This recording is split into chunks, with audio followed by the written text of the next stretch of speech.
ನಮಸ್ತೆ ಸ್ನೇಹಿತರೆ ಎಲ್ರಿಗೂ ಧನ್ಯಕುಮಾರಿ ಅಂತ ಹೇಳ್ಬಿಟ್ಟು ಹೇಮಗಿರಿ ಕಡೆಯವರಾಗಿರ್ತಾರೆ, ಅಲ್ಲೇ ವಾಸವಾಗಿರೋದಾಗಿರಲಿ ಹೇಳ್ಬೋದು. ನೋಡಿ, ಇವ್ರದ್ದು 2 ಎಕರೆ ಜಮೀನಿದೆ ಆಯಿತಾ. ಬೆಳೆಗಳನ್ನ ಬೆಳೀತಾ ಇದ್ದಾರೆ. ಏನು ಎತ್ತ ಅಂತ ನಾವು ಆಮೇಲೆ ನೋಡೋಣ. ಈಗ ಸದ್ಯದ ಮಟ್ಟಿಗೆ ಇವರ ಒಂದು ಸಂಬಂಧದ ವಿಚಾರಕ್ಕೆ ಸಂಬಂಧಪಟ್ಟಂತೆ ಹೇಳಬೇಕು ಅಂದರೆ, ಬಿಳಿ ತೂತ ಬೇಕಂದರೆ ಇವ್ರದ್ದು ಬಿಳಿ ತೂತ ಬೇಕು ಅಂತಂದರೆ ಕೆಟ್ಟ ಚಟಗಳನ್ನ ಬಿಟ್ಟು ಒಳ್ಳೆಯ ಬುದ್ಧಿ ಕಲ್ತಿರಬೇಕು. ಹಾಗಾದರೆ ಮಾತ್ರ ಈ ಒಂದು ಸಂಬಂಧ ಸಿಗ್ತದೆ. ಇನ್ನು ಬಯಕೆ ಬಂದ್ಬಿಟ್ಟು ಒಂದು ಸಲನೂ ಡೆಂಗಿ ಅನುಭವ ಇರಬಾರ್ದು. ಯಾಕೆಂದರೆ ಅನುಭವ ಇದ್ದರೆ ಆಗಲೇ ಆಸಕ್ತಿ ಕಮ್ಮಿ ಆಗಿರುತ್ತೆ ಆ ಒಂದು ಕಾರಣಕ್ಕೋಸ್ಕರ ಅಂತ.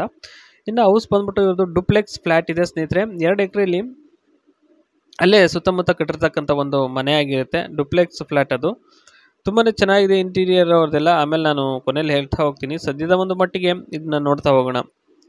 ನೋಡಿ, ಹವ್ಯಾಸಗಳ ಬಗ್ಗೆ ಇವ್ರದ್ದು ಹೇಳಬೇಕು ಅಂತಂದರೆ, ರಾತ್ರಿ ಸಮಯ ಮಾತನಾಡೋದು, ತುಂಟ ನಗೆಯ ಮಾತುಗಳು ಮತ್ತು ಬಗ್ಗಿ ನೋಡೋದು ಇವ್ರಿಗೆ ಇಷ್ಟ ಆಗುತ್ತೆ. ಏಕೆಂದರೆ ಹಗಲತ್ತೆ ಎಲ್ಲ ಚೆನ್ನಾಗಿ ಕೆಲಸ ಮಾಡಿರ್ತಾರೆ ಮತ್ತು ಹೊಲದಲ್ಲೂ ಸಹ ಕಷ್ಟಪಟ್ಟು ಕೆಲಸವನ್ನು ಮಾಡ್ತಾ ಇರ್ತಾರೆ. ರಾತ್ರಿ ಮಾತ್ರ ಇವರು ಫ್ರೀ ಆಗಿರಬೇಕು ಅಂತ ಬಯಸ್ತಾರೆ. ಇನ್ನು ನೈಟ್ ವೇಳೆಗೆ ನೈಟಿ ಅಥವಾ ಪಿಂಕ್ ಬಣ್ಣದ ಬಟ್ಟೆಯಲ್ಲಿ ವಿಶ್ರಾಂತಿ ಮಾಡೋದು ಇವರ ಒಂದು ಹವ್ಯಾಸ. ಇನ್ನು ನಿಶಬ್ದ ಸಂಗೀತ ಕೇಳುತ್ತಾ ಅಥವಾ ಕನಸು ಕಾಣೋದು ಬರೀ ಅದೇ ಒಂದು ಕತೆ ಆಗ್ಬಿಟ್ಟಿದೆ. ಆಸೆ ತುಂಬಾ ಇದೆ ಮತ್ತು ಕನಸುಗಳು ಸಾಕಷ್ಟು ಇದೆ, ಆದರೆ ಅದನ್ನು ನೆರವೇರಿಸ್ಕೊಳ್ಳೋದಕ್ಕಾಗ್ತಾ ಇಲ್ಲ ಅಂತ ಇವರ ಒಂದು ಮನಸ್ಸಿನ ಒಂದು ಕಳವಳ ಅಂತಲೇ ಹೇಳ್ಬೋದು. ವರ ಹೇಗಿರಬೇಕು ಅಂತಂದರೆ, ಮೊದಲನೇದು, ಸ್ನೇಹಿತನ ಥರ ಸದಾಕಾಲ ತಮಾಷೆಯನ್ನು ಮಾಡ್ತಾ ಬುದ್ಧಿವಾದ ಹೇಳ್ತಾ ಇರಬೇಕು. ಓಕೆನಾ. ಜೊತೆಯಲ್ಲಿ ಯಾವಾಗ್ಲೂ ಫ್ರೆಂಡ್ಸ್ ಥರ ಇರಬೇಕು.